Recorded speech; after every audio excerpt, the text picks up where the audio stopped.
How to use the PractiCAD rods. PractiCAD offers a rod accessory which can be inserted into a fitting at any time. In this tutorial, we're going to show you how to utilize it.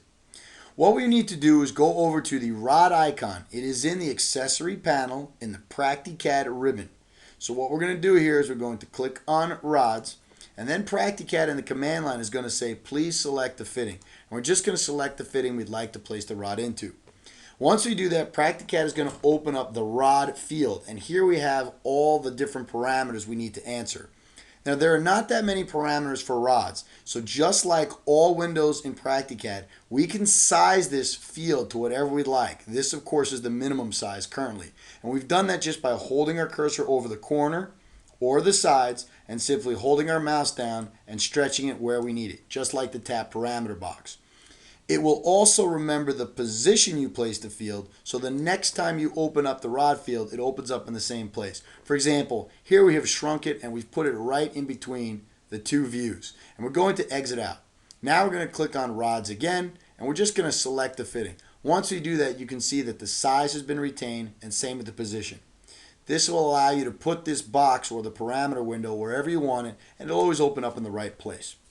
Now what we must do is answer all the different choices. The first choice is location. There are only two choices for location here currently, in and out. We're using a rectangular duct. It has one in joint and one out joint, so we have two choices.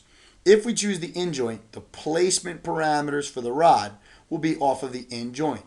If we choose the out, they'll be from the out. In this tutorial, we're going to choose in. Now we must choose from our list of rods. You'll notice here there are only three choices. We're going to choose the 1/2 inch rod.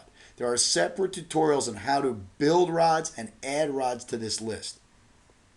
Now what we must do is choose the count. We have to decide if we'd like to have 1 rod, 2 rod, or any number we want. Here what we're going to do is use the little plus arrow, and we're going to select 1 rod. You'll notice that as a default, it's starting with the inset from the in joint or outset, 1 inch. And here you can see that we've got a rod that's exactly 1 inch from the in joint. And that's because the location is on in. So what we can do is we can use the wheel mouse to simply roll this rod into the position we want, or we can type in 26 or any value and place it where we need it. So you have inset and outset, which will move it basically from the in joint to the out joint. Then you have the offset. Notice that offset 0 is the center, and we can move this up or down in any direction we want. So if we move it up, you'll notice that the rod, the offset, is going towards the near side or the right side. And if we change the offset to a negative value, it's going to move it towards the far side or the left side. So what we can do is we could put this rod in any spot we want. In this tutorial, we're going to leave the offset at 0. And now we just need to decide the orientation. Currently, we have this in the width, but we can switch the orientation to depth. And if you do that, you can then once again control the up and down parameter for the offset, as you can see in the isometric view, and also control the inset outset.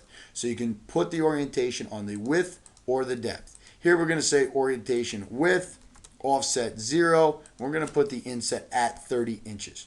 Once we've chosen all the parameters, all we must do is press the OK button, and now we have placed a rod inside our duct.